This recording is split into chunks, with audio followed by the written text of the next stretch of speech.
take projection.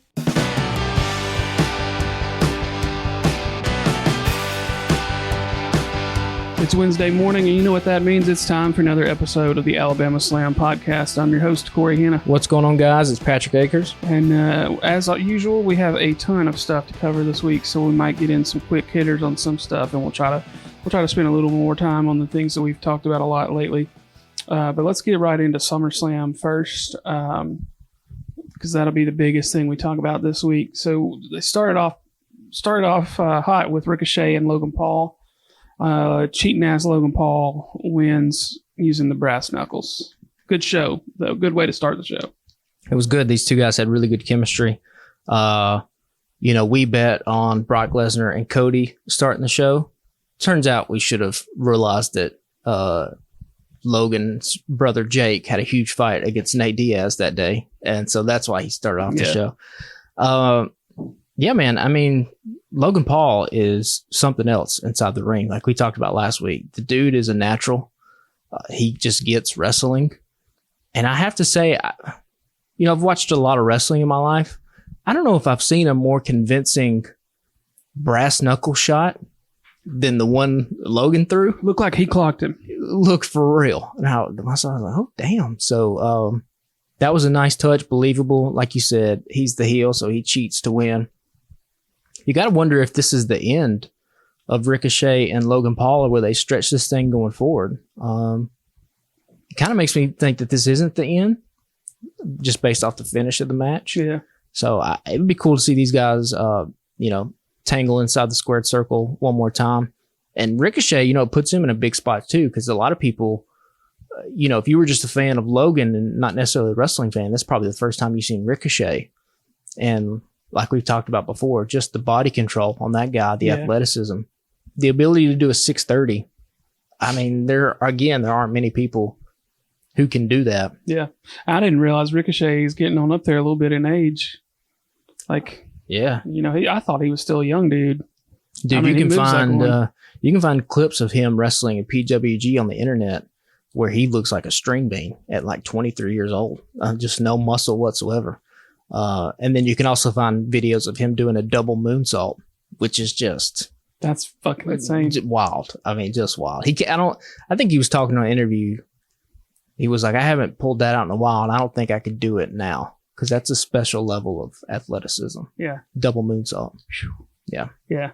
Well, like I said, we'll have to do mostly quick hitters on a lot of this stuff. A lot of Samantha Irvin, by the way, real quick. Yeah. Do they bring her? If she can talk and can be able to cut a promo, I'm not so sure that I wouldn't pair her up with Ricochet and make her a full on-screen character. I know she's fantastic as a ring announcer, but like we talked about, the one thing Ricochet is missing is a mouthpiece.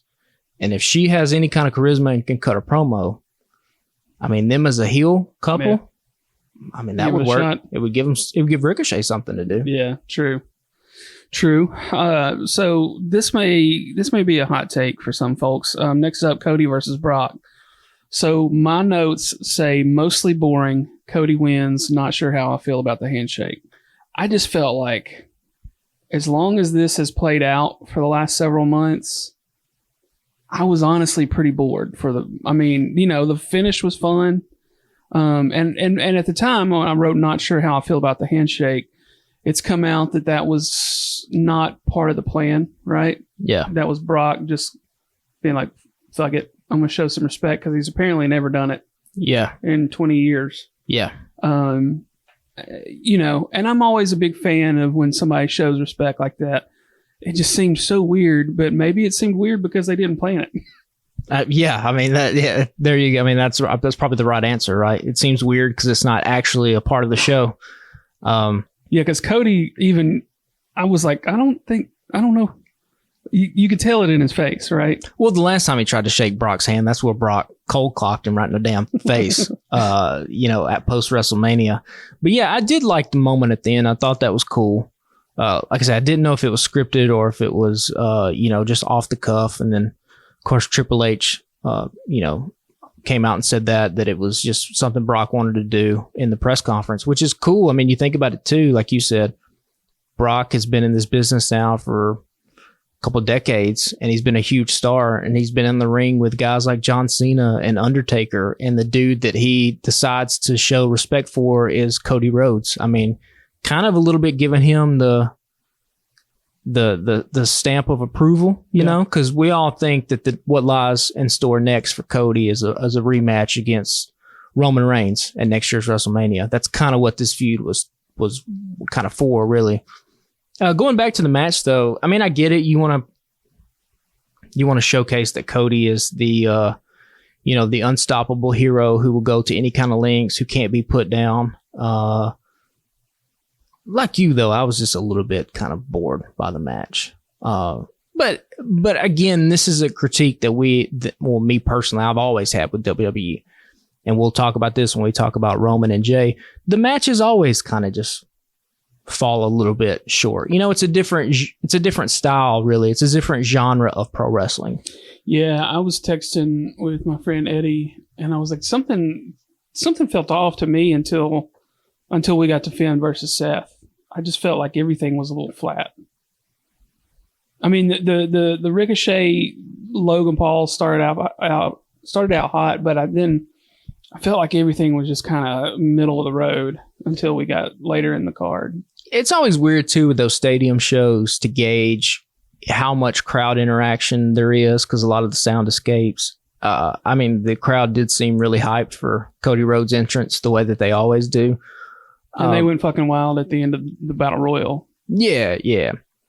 But yeah, the match was, I mean, it was okay. Like I said, I would have much preferred, you could have had the same type of match if it was in a Hell in a Cell or any kind of stipulation. I mean, it basically was a stipulation, right? It was a last man standing for the most part. They did the motif of Cody beating the count to get back inside the ring. That's basically the last man standing. So they did a stipulation without actually doing one. But yeah, I mean, I just want to see what happens next with Cody. I've never been a huge fan of Brock Lesnar matches to begin with. It was cool when he squashed John Cena and took Cena to Suplex City, but they've all just kind of Brock's been playing the hits now for a little bit. So yeah, we can get into future Cody stuff a little bit. We can get into Monday Night Raw, but so next up was the Battle Royal.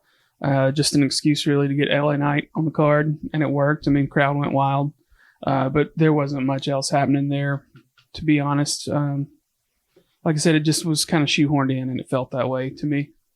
Well, like we talked about a couple weeks ago, them doing the thing about not having LA Knight on the Madison Square Garden show and having him beat up Hit Row in a dark segment.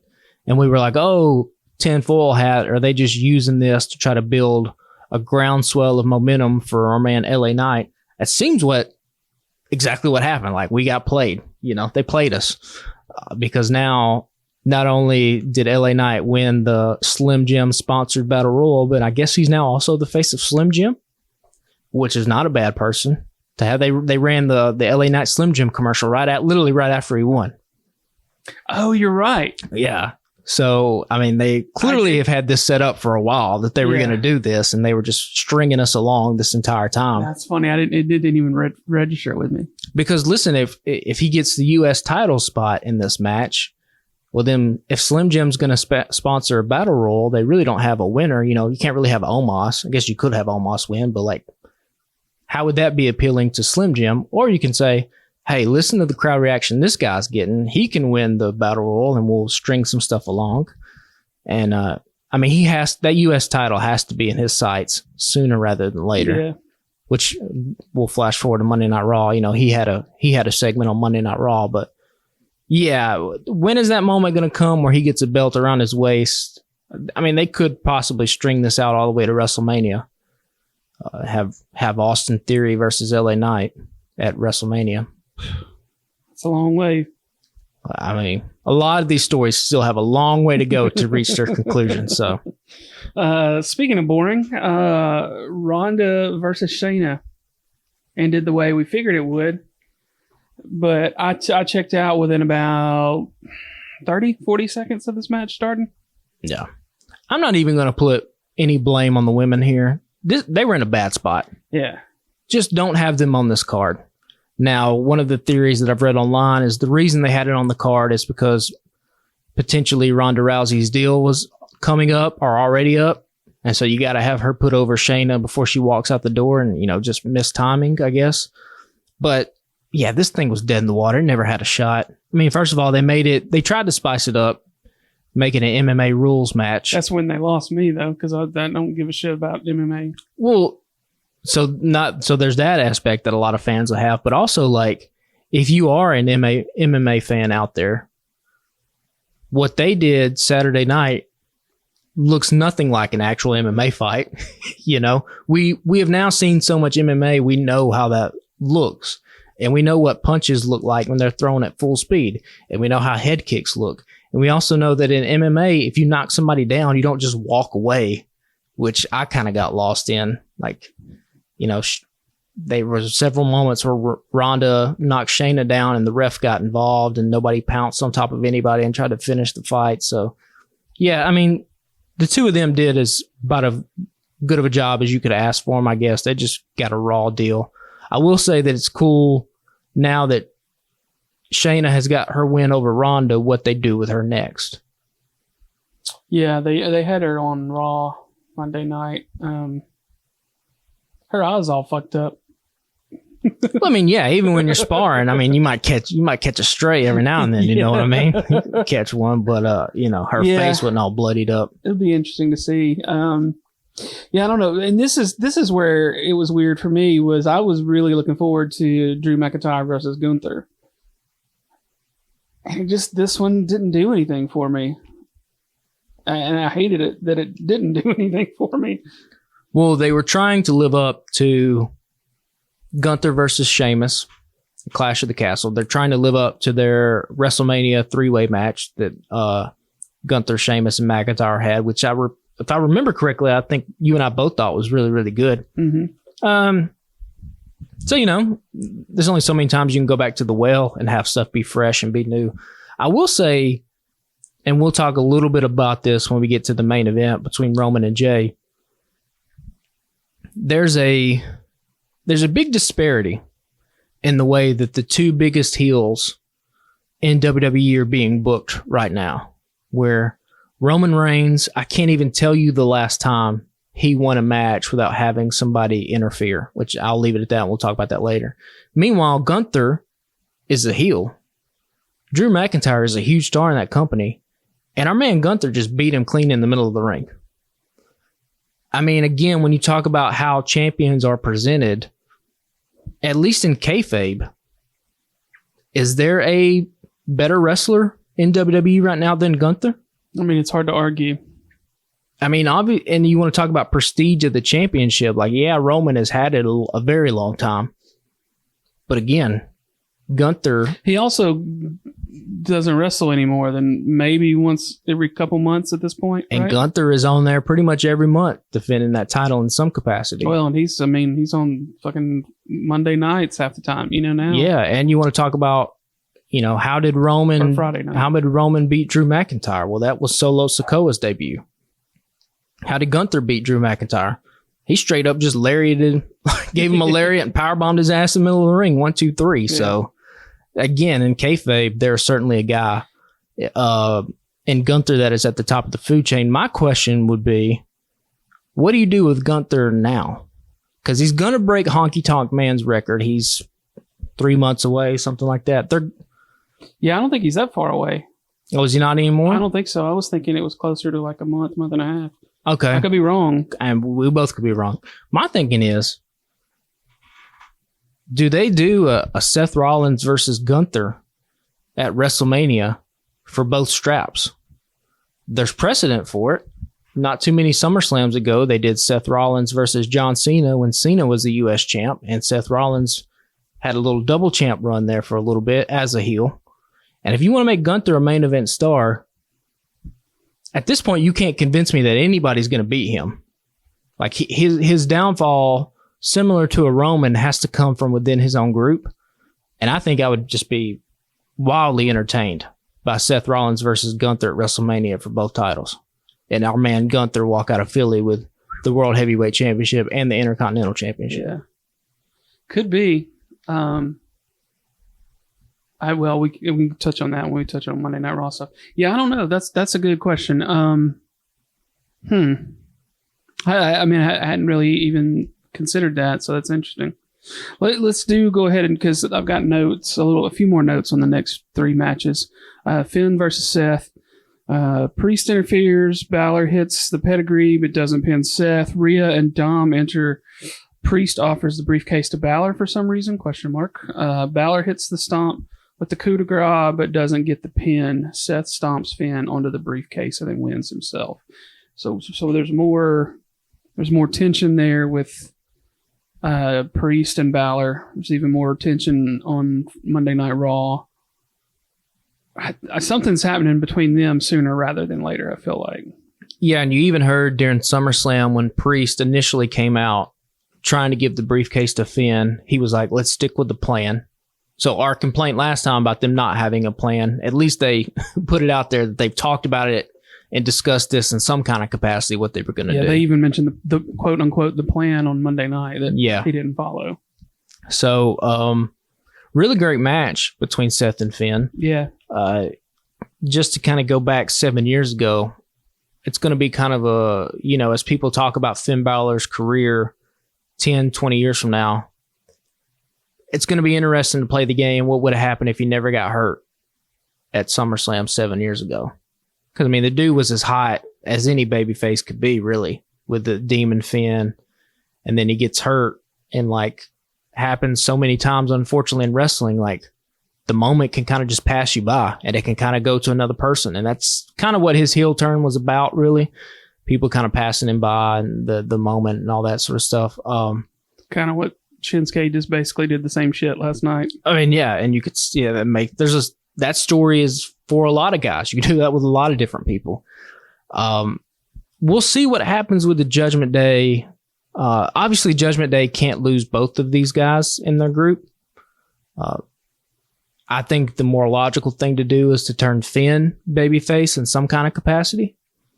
But again, Damian Priest has that briefcase, and how is that going to factor in? Is he going to...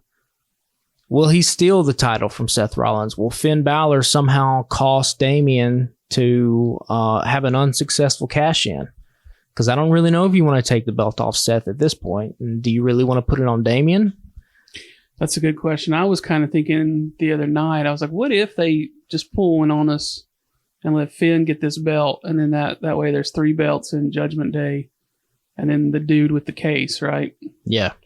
But I mean, they didn't go that way. But it was popped it through my head. I was like, what if, Because to me, we're getting WrestleMania season is kind of gearing up. It's really kind of right around the corner. And again, Priest doesn't necessarily have to cash in at any point, right? Just within the calendar year or within the year. So he can go past WrestleMania before he cashes in. But, yeah, I mean, the only people in that group that they can't lose is Rhea and Dominic. Everybody else is kind of expendable, but you kind of have to have one of those guys, either Finn or Priest. And you would have to think whoever leaves Judgment Day is going to be a babyface. And I think, turning Finn back into a good guy is the more logical choice. I can see by my notes here that the bourbon had really kicked in real well, because some of this doesn't make much sense. Yeah, I mean, I don't know. The Judgment Day right now is one of the more interesting things going still, and has been for a while, because something's coming, but sometimes we have a pretty good beat on what we think is going to happen, but I really don't know with Finn and Damian. So who knows? Yeah. But next up, Charlotte versus Asuka versus Bianca Belair. Bianca, she looked legit hurt on the outside of the ring to me after being thrown out by Charlotte, and then immediately I said, maybe not. Bianca runs back to the ring, top rope, 450 splash. Charlotte had Bianca in the figure 8. Asuka hit Charlotte with the miss. Bianca rolled up Asuka to get the win. And then Io Sky comes out with the briefcase. She cashes in and pins Bianca. Were you shocked by that? No, I wasn't shocked. It was cool to see. I mean, if you rank moments of SummerSlam, Io Sky's cash in is kind of up there. It's cool that it happens on the anniversary that they all debuted on the main roster, so that's cool. Kind of a full circle story there. I was just kind of shocked that they put that much effort into making Bianca so kind of overpowering. You know, we've kind of joked that she's like the female John Cena. And I mean, damn, the girl has a knee injury, comes back, one leg, hits a 450, gets the roll up. I for real thought she was fucked up. She did a good job of selling. Yeah, she did a hell of a job selling it. But I was a fan of this match. I liked it. I still think they could probably be doing more with Asuka. I'm at least glad that they gave her the mist, because that's a really cool visual. Yeah. But now, like, do you do a fatal 4-way with the women's title? Like, what comes next? That's always the question. But for Io, it's really cool.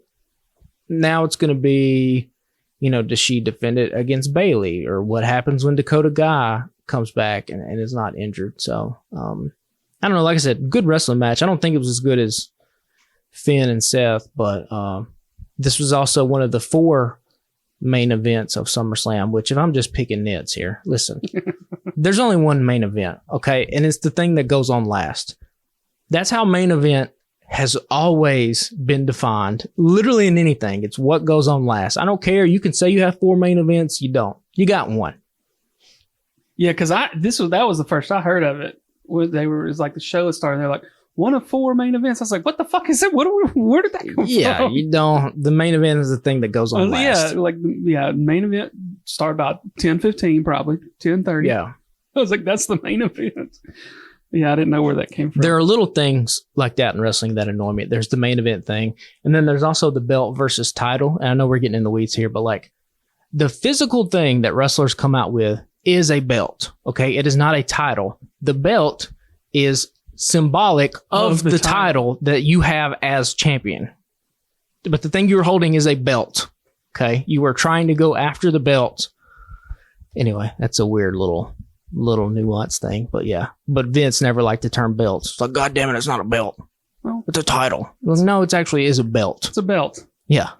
You are holding a belt, and you have the title of champion. Yeah. Strap, call it whatever you want. It's fucking belts. Anyway. Yeah. So main event, last match of the night was Jay versus Roman. A lot of shit goes down. Solo brings his punk ass out as Jay is beating Roman in the crowd. And then in capital letters, I have "Damn it, Jimmy," and then Roman wins. It was basically a 3-on-1. So Jay didn't stand a chance. He didn't really stand a chance with just Roman and Solo, but then Jimmy comes out. So here's what's pissing me off. If we're picking nits, there was no setup for Jimmy turning on Jay. Or did I miss a bunch of shit, right? There was a little bit. There was a lot of like Paul Heyman in his promos being like, Jimmy, if you're listening, the guy that put you in that position is Jay because of his actions and blah, blah, blah. I mean, they tried to do it like that. Listen, I get a lot of the frustration that one half of the fan base has, which is basically kind of what we alluded to earlier. Roman, he wins all his matches the exact same way. Somebody interferes on his behalf. He never beats anybody clean, and people will be like, oh, he's a heel. He's not supposed to beat people clean. Well, he's also not supposed to have people interfere in his behalf all the time. Like, he can be a heel by like doing things, grabbing the tights, grabbing the ropes, low blowing somebody when the referee's back turned. But literally every single match is here comes somebody interfering and he wins. That's how he beat Cody. That's how he beats Drew McIntyre. That's how he beat Jay. So it's a little bit repetitive, but like I said, I'm not watching this Bloodline story to be blown away by 5-star matches.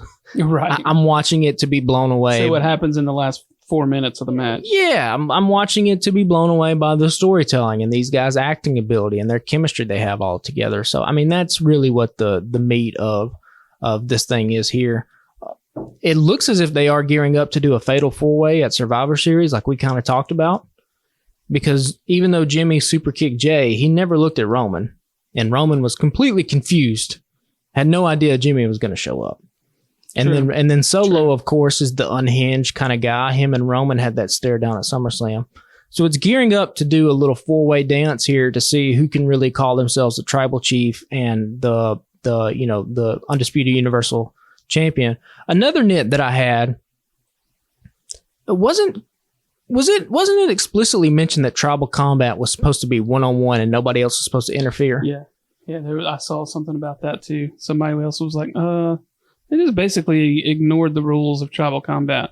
And again, that could be because, like we had talked about last week, potentially having the elders come down. Maybe this is how they get to the elders coming down and being like, you guys disgraced tribal combat. So now here's what we're going to do. Every man for himself for the true title of tribal chief. I mean, you could spin it a million different ways. The thing I want to bring up too is that, like, the problem with people having really long winning streaks and you constantly referring to it on TV like what Roman has is that you then can't do swerves. So you can't do something like, because nobody expected Jay to win at SummerSlam because Roman has this 3-year plus streak as champion. Right. But if it's not, and you're not acknowledging that, you could do something crazy where, oh shit, Jay gets a roll up, 1, 2, 3. Holy shit, Jay's the champion. Out comes Jimmy to celebrate. The Usos have beat Roman, and then boom, Jimmy super kicks Jay as Jay's a champion. It gives you moments like that. There's no, even though there was a surprise here, there's no surprise. Yeah, I mean, we're all expecting him to lose the belts at Mania, right? Yeah. So it would be a swerve if they did it. But you can't do it if all you've talked about is Roman Reigns is the longest reigning champion in modern day history. Yeah. As if that really, and I think we've kind of discussed that a little bit before, as if that really means anything. I don't really know if that means a lot to fans. Right. I think his title reign would be more remembered if he had, a bunch of really awesome matches and really, really awesome angles. Like, I don't know if this Bloodline story, yes, it's benefiting from having the title involved in it, but I don't know if it's benefiting the story having the title involved when it that the man has held for over 3+ years. Like, I don't think the length of the title reign is necessarily correlates to how well the story is being told. So I don't know if you saw this or not. I was actually reading it a couple minutes before you came in. It looks like maybe Roman's nursing an injury and said they said he may be taking some time off. Leading up to Survivor Series. Well, yeah, they're Survivor Series is the next big pay-per-view, so he's not working Payback. What the fuck? That's not what Roman Reigns does, you know? He's not working these little things. But again, like, I think that's the problem of the streak. When you have a streak like that, you can't do something crazy where you have Jey Uso have an upset of the century and beat Roman Reigns at SummerSlam. Because then, if you did that way, you could easily just have Roman win it back at Survivor Series. Well, I was going to say, and if you were going to do it, it would be SummerSlam, right? Because that's like essentially the next biggest pay-per-view. Yeah, and you leave people with the, like, how much different would this podcast be and our tone about this pay-per-view if fucking Jey Uso was the world champion right now, but had just been betrayed by his brother, who, by the way, in their 10+ year career of WWE, they've never feuded with each other. Yeah. But now one of them has a title, and Roman Reigns is still lingering out there because, he got caught, but he was still a champion, and he gets his rematch and all this kind of shit. You could always play it back that way, but. Well, let's switch to Raw for a few minutes. We're almost already at the halfway point. We still got to get to some AEW stuff. So Cody starts off last night, and then Seth interrupts him. Then Judgment Day minus Finn comes out, and Finn jumps Seth from behind, and all hell breaks loose. Sami Zayn comes out to help, and then Cody, Seth, and Sami challenge Judgment Day to a trios match in the main event. And then JD McDonough, he was the guy we were trying to pull last week that Finn has been talking to backstage with Judgment Day. And so him and Finn are talking, blah, blah, blah. And then a few minutes later, JD jumps Sami backstage to cover up like a real injury. Like he's got bursitis, right? Yeah. Because fans started noticing there was pictures circulating, like, what the fuck is going on with his elbow? And they're like, oh, that's Cena elbow. Yeah. So he's got that fluid sac on his arm. So him and Kevin Owens are both nursing injuries. Yeah. So how long can they get away with that before they do something with those titles, right? They didn't address it last night. Yeah, they'll probably try to play it off as much as they can. Yeah. So then Shinsuke steps in and says he'll help Seth and Cody. So then he kind of gives a look to the camera, and you're like, okay, well, Shinsuke's going to turn on him, right? Yeah. Just threw the hat in the air on that one, threw the bat signal up. Yeah. If you don't know what I mean by threw the hat in the air, you haven't been on the internet in the last few days. So yeah, then that was an interesting main event last night, right? Seth and Cody and Shinsuke get the win. Seth and Cody kind of, I don't want to say hug it out, but they have their moment, right? Yeah. And then Shinsuke turns on Seth to end the show. Which, once again, in kayfabe, if you are a wrestler who is just kind of in the middle of the card and you don't really have anything to do, all you have to do to get a title shot is just sneak attack the champion. And then you immediately become the number one contender. That's wrestling 101. Okay, if all these wrestlers took the same advice as Kevin Owens and actually watched the product, that's all you got to do. Whoever's the champion, you want a title shot, turn on them, sneak up behind them, hit them in the back of the head. Boom. You're going to get a title shot next pay-per-view. Yeah, because I started when Seth comes out while Cody's doing his promo, I was like, okay, we're going to run this back. Yeah. And then when Shinsuke gives that look to the camera after he says he'll help him, I was like, okay, well, this is how the show's ending.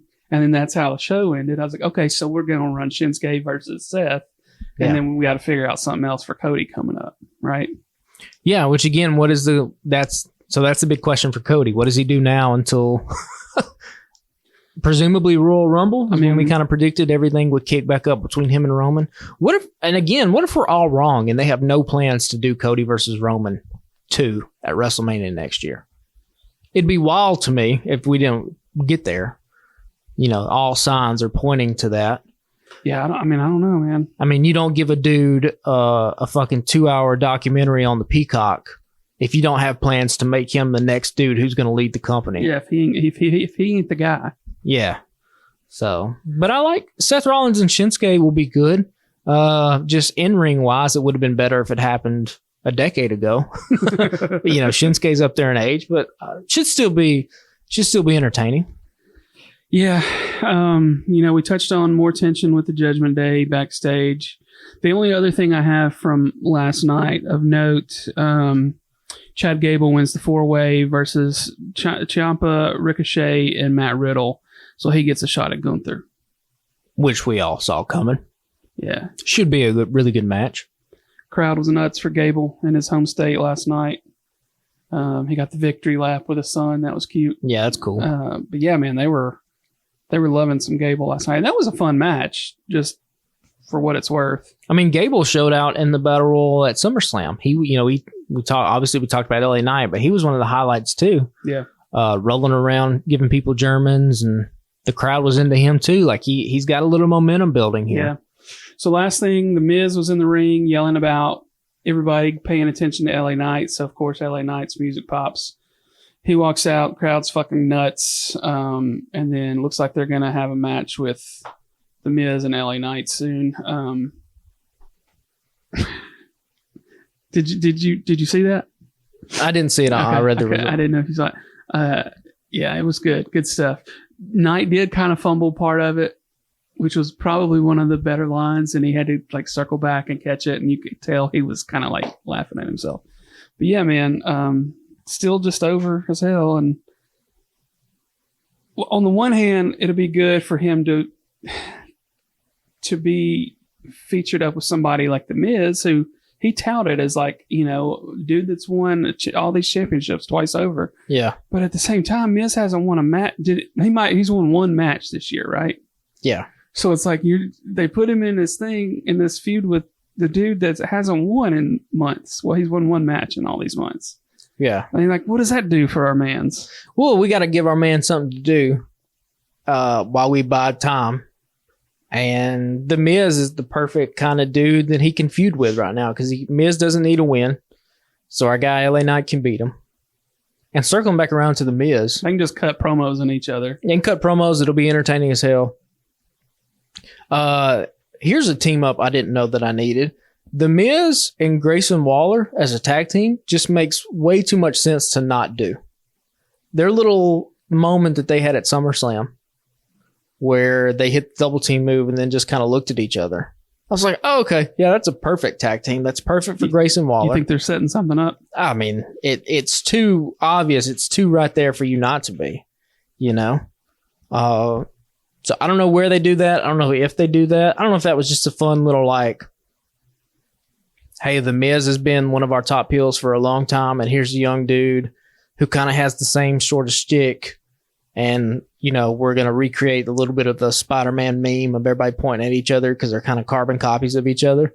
That could be all that it is, but the Awesome Effect sounds like a really good tag team. You know, I mean, it's right there. Put it on a t-shirt. Yeah. We'll see if they do it or not. But yeah, LA Knight, I mean, consistently is over as hell. Let's wrap up WWE with that and move back to last Wednesday to AEW Dynamite. There's a bunch of stuff I want to just quick hit on between that and one little thing from Rampage and then Collision. Just we can talk 15 seconds literally. Jericho and Takeshita get the win over Garcia and Guevara thanks to Callis hitting Garcia with Floyd. So looks like we get the big conversation between the JAS this week. I think it's probably over, right? It's got to be. Yeah. It's got to be, yeah. Yeah.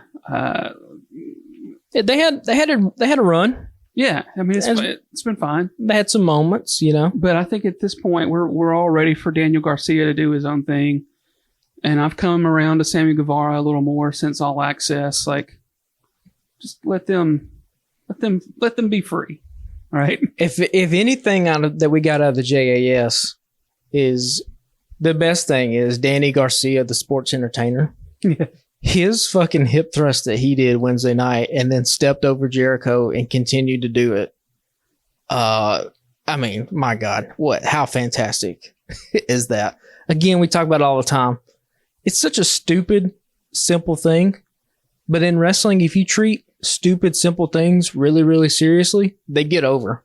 I mean, this hat. I like Jericho, and Jericho is the master of that, right? Go back through his career. The dumb things like the list that he has just gotten over and become crazy popular. That's his bread and butter. And so if anything out of the JAS, that's the best thing that we got. I'll still put, I like this hat as one of the top JAS things. So I want to hear your take on this. Jungle Boy and Jerry Lynn are having their segment, and Jerry Lynn's like, no, I'm too old for this shit, but I've got some help. So he calls out Rob Van Dam. And Van Dam was like one of those dudes I don't know anything about because he was in the period when I didn't watch, and he's not somebody that I've like sought out to go back and rewatch. Like I sought out going back to watch Stone Cold and The Rock and people like that. So what are your thoughts on Van Dam showing up for I guess they're going to have an FTW match, right? Him and old Jack Perry. Listen, I love Rob Van Dam, particularly ECW Rob Van Dam.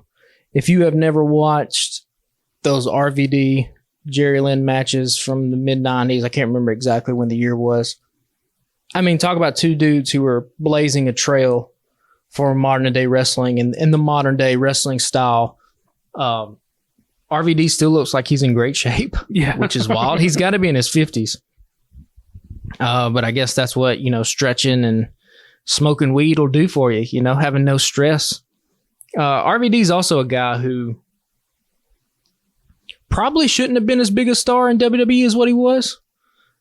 But similar to a Jeff Hardy, like he just kind of had a natural sort of charisma about him that the crowd just ate up. And no matter how hard WWE tried to like steer the crowd in a different direction, like they just wanted to fucking cheer for RVD.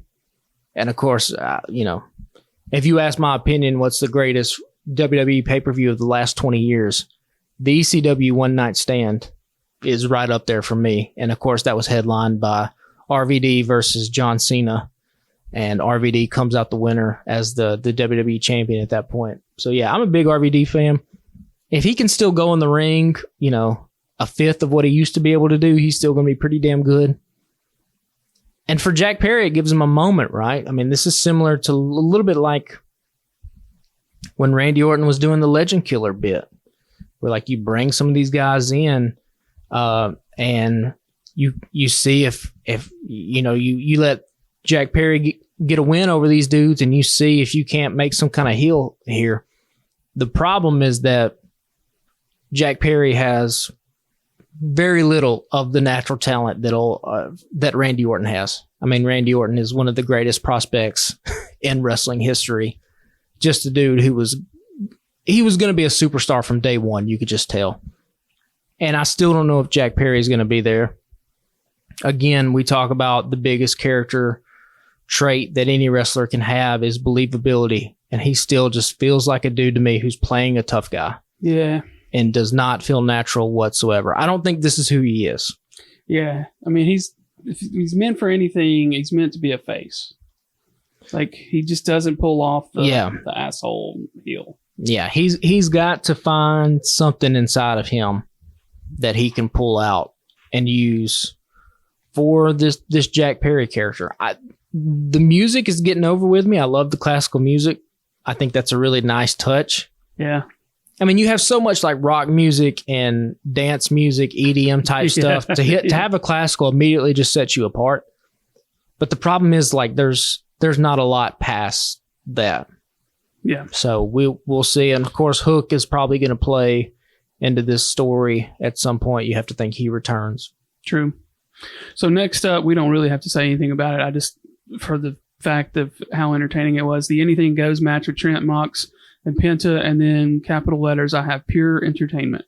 Trent wins, then Mox chokes him out. Claudio, Yuta, Chuck, and Orange fight on their way to the ring. Chuck grabs the mic and says the match didn't settle anything, and that he's challenging Mox and Claudio to a parking lot fight at Rampage, which that was a reason to watch Rampage.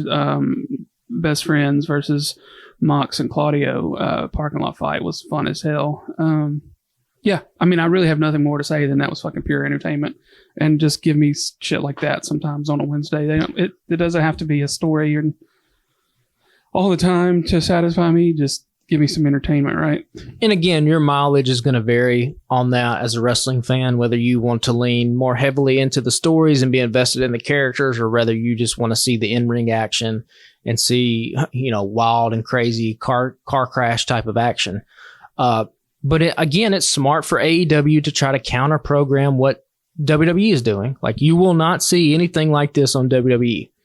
So if you are a casual fan or whatever, or your friends be like, hey, you really need to watch AEW, there's reasons why you program stuff like a hardcore match, because you are incredibly different from the competition when you do that. I mean, that's the utility of it in a nutshell.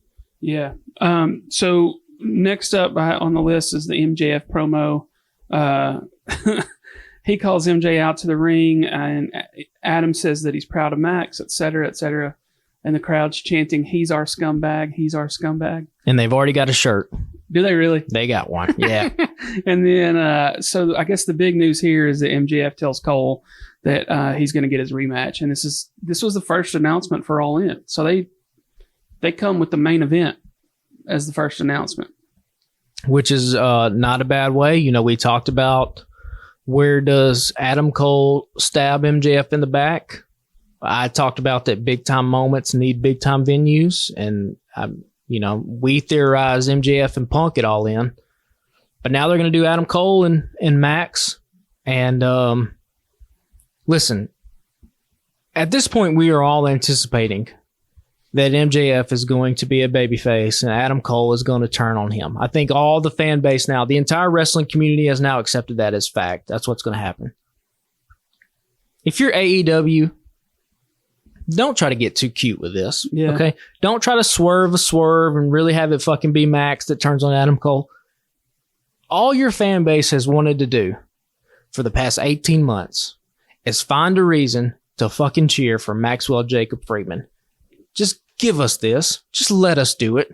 Okay? Don't try to get too cute with this. This is the equivalent of you're on a fast break. Okay? Basketball. All you gotta do is lay it in the bucket. Okay? Don't try to do all this shit behind the back. just go up there and lay it off the glass for 2. Okay. This is simple. Just have this happen. I don't know why I have a sneaking suspicion that they're going to try to get way too fucking complicated and do all this shit. And we're going to turn right back around with Maxwell Jacob Friedman as a bad guy. And here's Adam Cole as a good guy. And it's not going to work. And that's maybe just, I'm scarred from that. And I don't want it to happen. Did you see the post-show thing in the ring? I did. Yeah. Where he's thanking Tony Khan and then he has to stop. He's like, it's like he's being real sincere about thanking Tony Khan for all he's done for wrestling, and then he has to stop for a second and be like, there's still going to be a bidding war in 2024. And then he goes right back to to this is a great company, and whatever else he says. I just thought it was rather funny. Yeah, because it's right there. Yeah, it's staring you. What's the phrase? Don't stare a gift horse in the mouth, or whatever the fuck that phrase is. Don't look a gift. Yeah. Yeah. Just do it.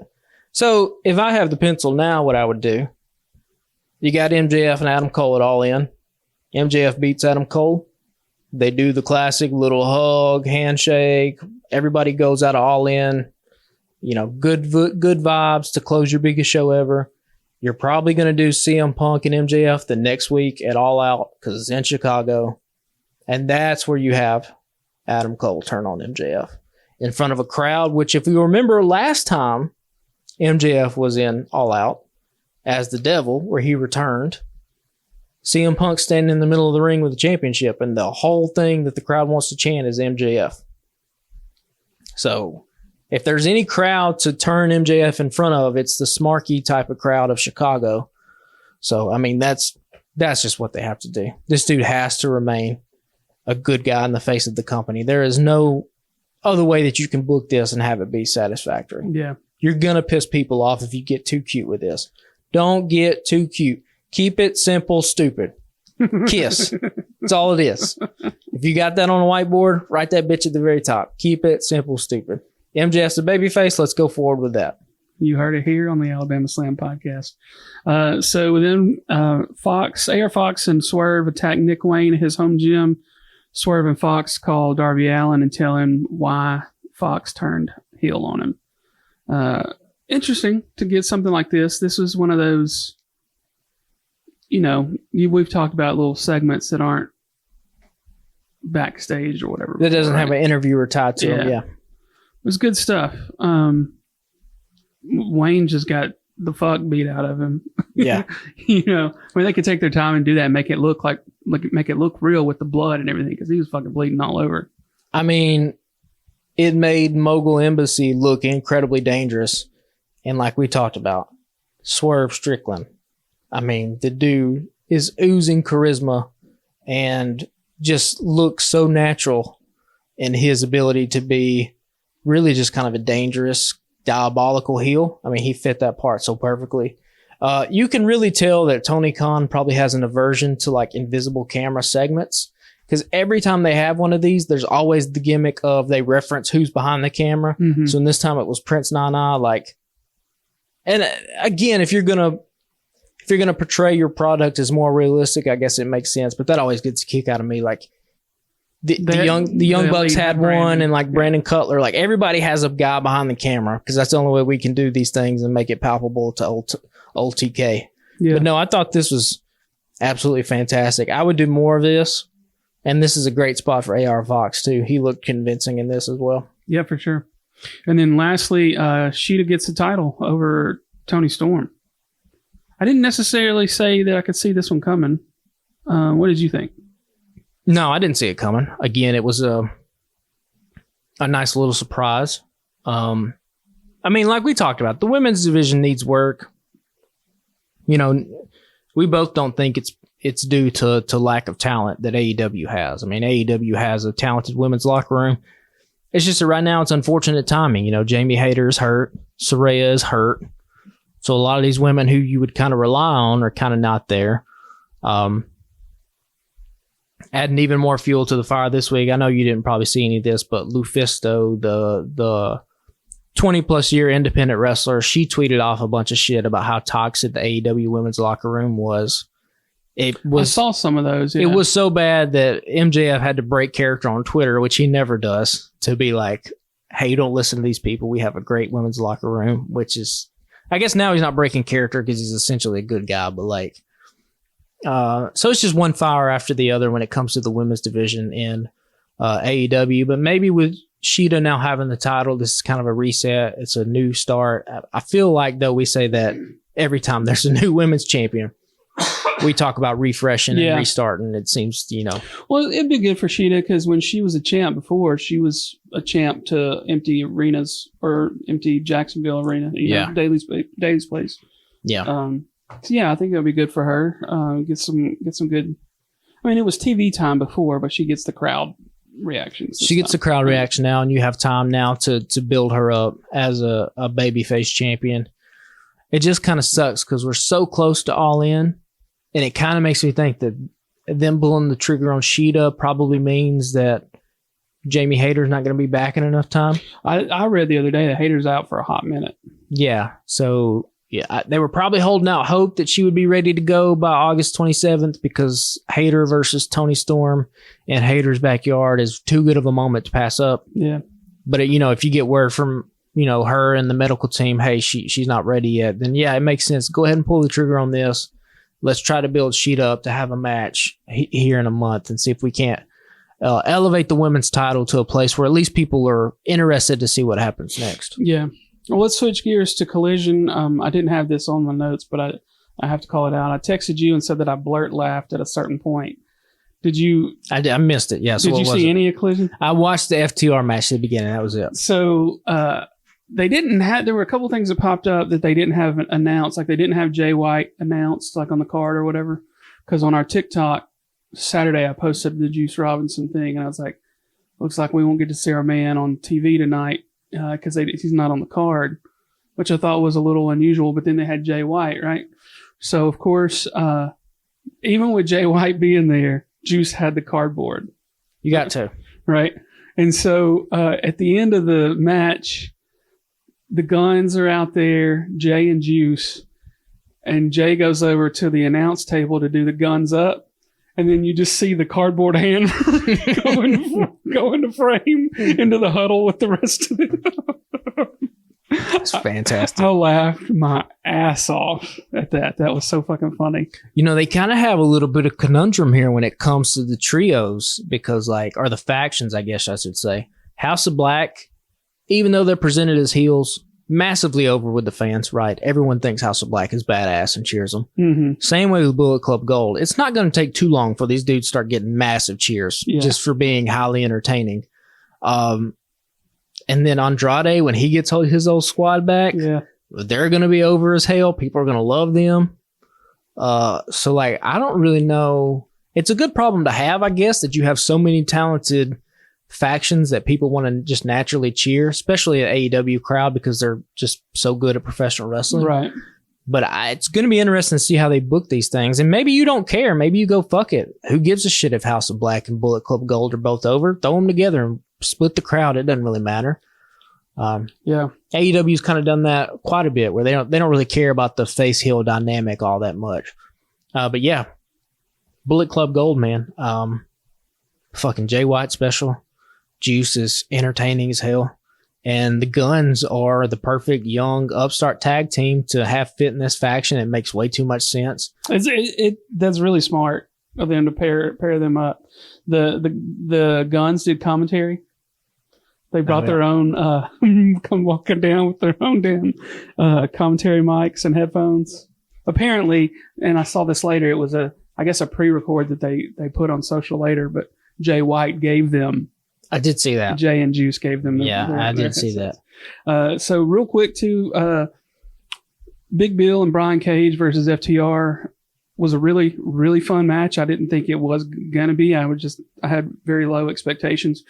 And I said, take two big ass boring wrestlers and pair them up for fun tag teams. So they had a fun match a couple of weeks ago. Yeah. Yeah. And so FTR retains, and then they challenge the Young Bucks to a rubber match at Wembley, which should be fun. What do you think is going to be the outcome there, right?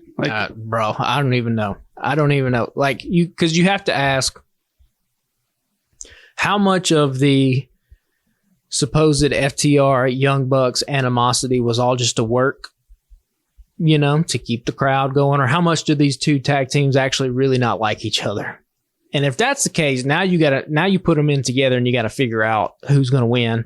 It would not surprise me whatsoever if they do a cop out and they wrestle to a draw at All In. But what I do like about this announcement is it's showing that, at least to a lot of AEW, like, this is your biggest show in front of 80,000 plus people. We got to pull out all the stops here, okay?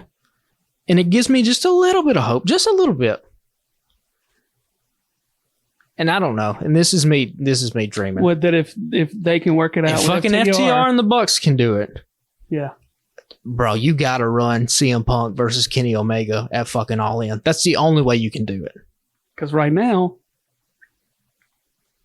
Omega don't have a match, but Samoa Joe did challenge Punk to a match. And I guess that's where I was like, and then when that happened, so I got a little bit of hope, and then I read that and I go, shit, okay.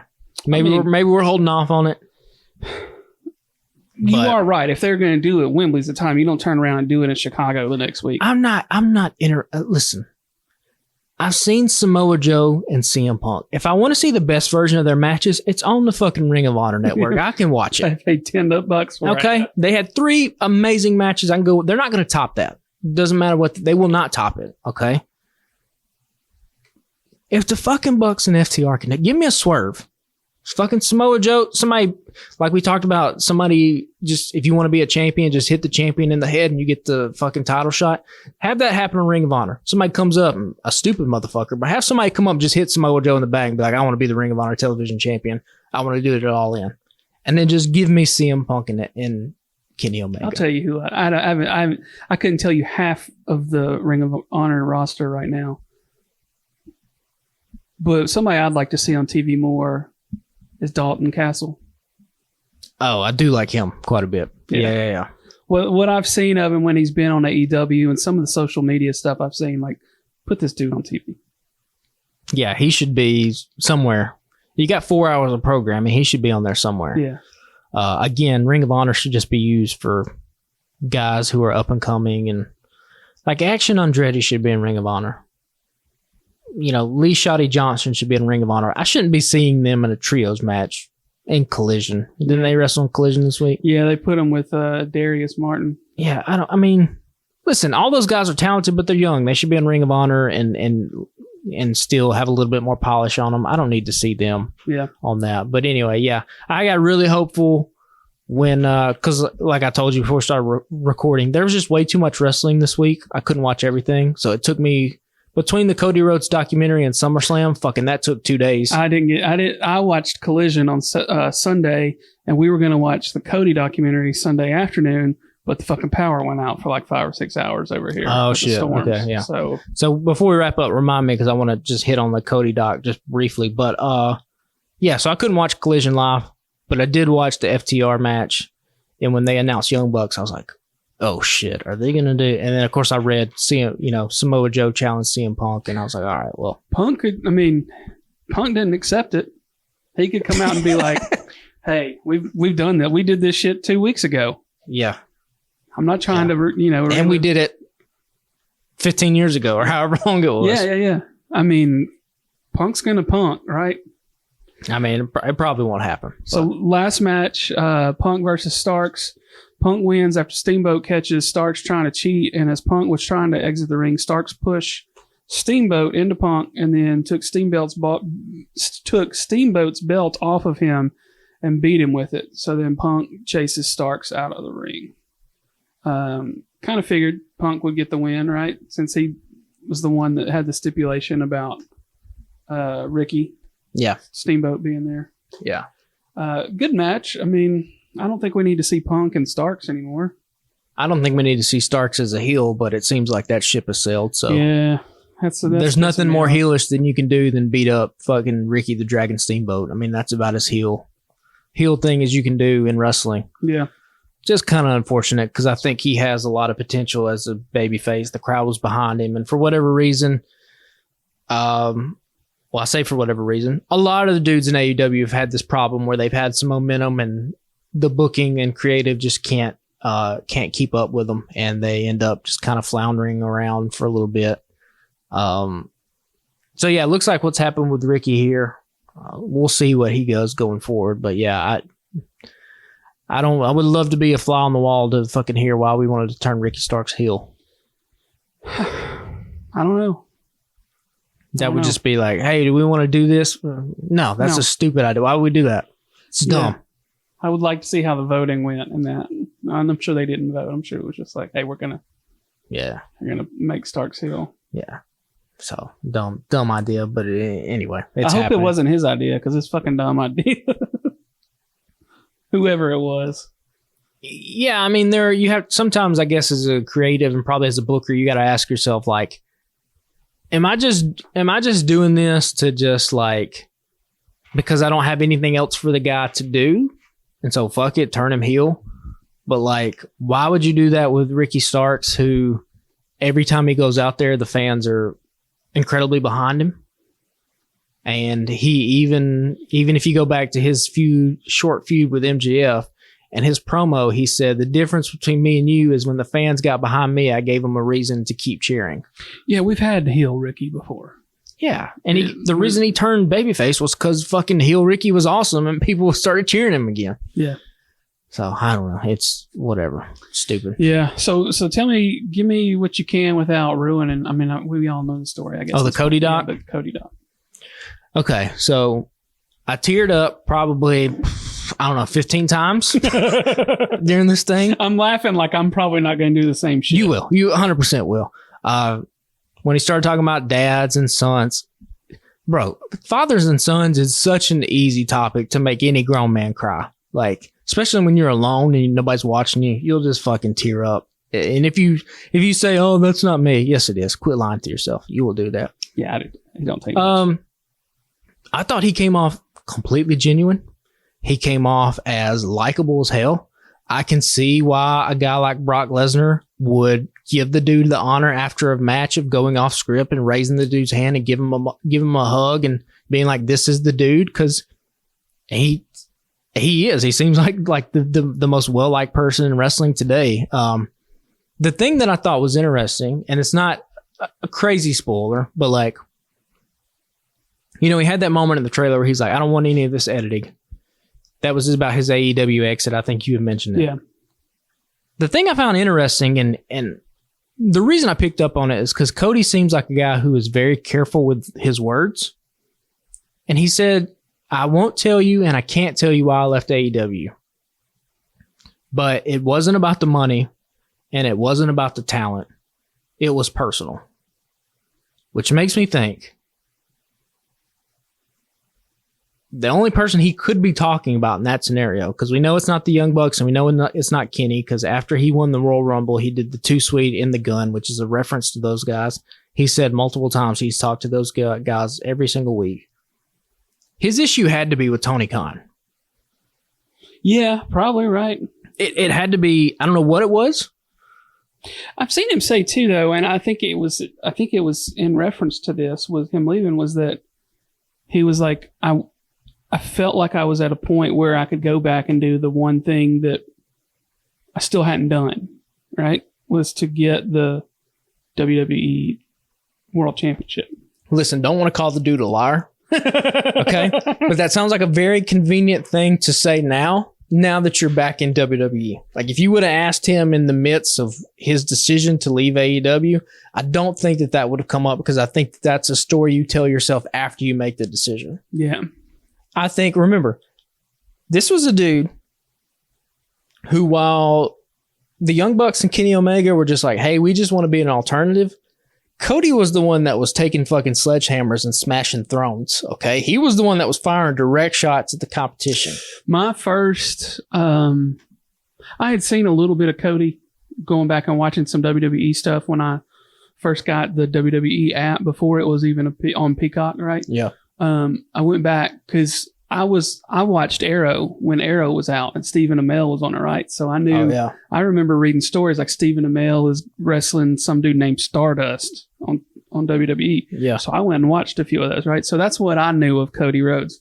And then the first pay-per-view I watched was one of the free ones. I don't know which one it was. It was in Jacksonville, I feel like. And I think it was the night that Marco Stunt debuted for AEW. This was before the TV deals. Oh, yeah. Right? And, it quote unquote went off the air after the last match, but then it showed them all talking and addressing the crowd. Yeah. And Cody was taking shots at WWE, He said, we're not going to do this in this company. We're not going to do that. And we're going to do it this way. And taking shots. And the significance of the throwing, I had no idea what the fuck that meant at the time. Yeah. Right? But yeah, I was curious, did they talk about any of that?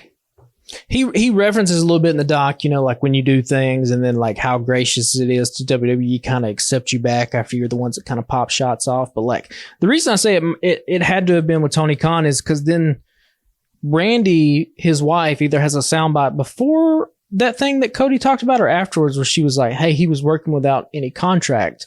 And when you don't have a contract, you're kind of rocking the foundations of people's lives. And she was kind of you could tell her tone was a little bit angry and upset about that. Well, the only dude who can make those calls, right, is the fucking dude who has president, CEO, GM behind his name in Tony Khan. So whatever his issue is, and I don't know if we'll ever hear what it was specifically. My theory is that it's kind of I think Cody probably felt the company getting away from him. And again, it all coincides with CM Punk coming to AEW. And if you're Cody, who's built up all this work and this reputation to kind of be the star, and then here your boss feels like he needs to go get another star, pay him X amount of dollars, and then let him be the guy when you feel like you could be the guy. I could feel how people could feel a certain type of way, but don't want to call the man a liar. But this idea that they had in the documentary that he wanted to fulfill the one dream and his first dream he always had, that seems like a very convenient thing to tell yourself after you make the decision. After Vince has gotten on a plane to come get you, right?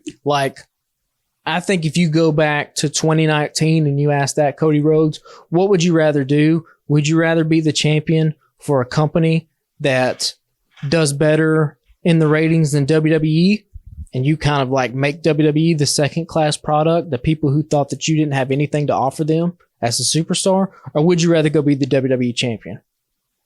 And if he's being honest with himself, and if we're being honest with ourselves, we know that he probably would have much rather been the dude on top of the company that's beating WWE as opposed to the other way around. Yeah. Because again, Dusty made his name in the NWA. It wasn't like Dusty was a WWE guy. The thing about the WWE is Vince brings him over, gives him the polka dots as a fucking rib. And because Dusty is so charismatic, he gets the polka dots over. You know what I mean? Mm-hmm. But it wasn't Dusty wasn't having classics with Ric Flair in the WWE territory. That was happening down south in NWA, that he wasn't a WWE guy. So this idea that Cody would want to come in and, I don't know, WWE is very good about engaging in that kind of propaganda. They're some of the best in the world at it. Yeah. That still didn't take away from the documentary. I still thought he came off as completely genuine, likable. I do find it so nauseating, though, that it doesn't matter what kind of fucking WWE documentary they have. Hulk Hogan's ass is in there somewhere. What does Hulk Hogan have anything to do with Cody? I saw him in the preview and I was like... He just talks about how when you make yourself an attraction, you start to leave the pack and the guys can see your taillights because you're so far ahead of them. And it's what are you talking? Are you just in here because you're Hulk Hogan? I guess so. And it makes sense. But you don't have any kind of... Look, WWE knows the reputation that Hulk has now, right? Well, they're trying to... Are they trying to rehab it? They're trying to rehab a little bit, We talk about wrestling rehab. They're going through image rehab with old Hulkster. Well, but hopefully I'll get a chance to see it this weekend. There's no pay-per-views or anything commitment-wise. No, it's good. I mean, it's 2 hours. It's worth its time. They go into they followed him around for a long time. And yeah, like I said, I teared up. I thought he was genuine. And then at the end, I was like, oh, well, this dude's going to win the title at WrestleMania this year, because that's what they are putting this dude on a pedestal to have that happen and be the next guy. And, you know, like I've said before, when it happens, he has made a fan out of me. I'll probably be I'm willing to be manipulated, right? As much as I said, like, Dusty wasn't a WWE guy, when Cody wins the belt in Philly next year and they start doing he has achieved his father's dream, I'm going to be sitting there just fucking boo-hooing with everybody else. So, like, I say all this shit and then I just easily get manipulated. So I'm a willing participant. Yeah. Well, I guess that's about it. I want to wrap up and say that happy anniversary to me, as my 5-year wrestling anniversary was this weekend. Facebook memories popped up 5 years ago, Saturday, I think. Maybe it was Friday. There was a picture of me beside a wrestling ring inside a gym in someone's backyard in Tuscumbia, Alabama. Dude was trying to get a wrestling promotion off the ground. Just wanted to do some TV stuff and not like live shows. And I got hired to run a camera. Ran a camera for 2 days over there. Shot a ton of matches. And then got in the car to come home and was listening to one of my favorite podcasts, the Will Red podcast. And those guys were talking about when they were young and into wrestling and, you know, Stone Cold and The Rock and all that Attitude Era stuff. And I was like, oh, this shit sounds really fun.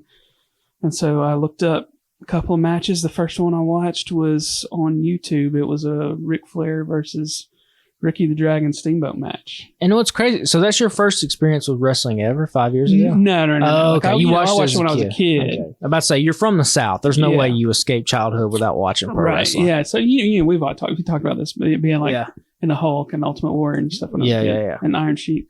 But yeah, so like I asked the people like what were some of their favorite matches, and I was like, fucking, I'm gonna have to spend money for the WWE app because there was nothing. You can't really watch full matches on YouTube. I was able to find that Ric Flair Steamboat match. I mean, WWE owns pretty much all of pro wrestling history. Right. So I started paying for WWE app, and then I started watching SmackDown and Raw, and then the rest was history. And 5 years later, here you are hosting a damn podcast. It's crazy how it works. Yeah, it's fun though. Had a lot of fun. But yeah, happy anniversary to me. Roll Tide. We left the cake. Sorry. We didn't get one. I guess that's it, man, unless there's anything else you want to hit on. Nope, I think that's it. The next big thing will be All In end of this month. Yeah, and then turn around a week later and spend another $50. Yeah. They got to give us a break on those. You think they'll... Well, I saw a soundbite, a headline today where Tony Khan would like all of the AEW library to be on HBO Max. Or not I guess it's just Max now. They took the HBO out, but... We'll announce that shit between now and the end of August. Although they've already announced like cable companies are in their like memos or whatever, they're fucking charging $50, so it's happening. It's going to be at noon too, which would be kind of different. That's cool. Yeah, that'd be cool. I won't care if it runs 7 hours. Yeah. Well, that's it for us, man. Y'all check us out on Instagram, Twitter, and TikTok at Alabama Slam Pod. You can just search Alabama Slam Podcast on Facebook and find us there. And we've got a network of other podcasters and friends at thealabamatake.com. A bunch of podcasts over there. I go through them every week. It'd be much easier for you just to go to thealabamatake.com and check them out. They all have their own socials and their own feeds in your podcast apps, etc. So yeah, we appreciate y'all listening. We'll talk to y'all next week. Later, guys.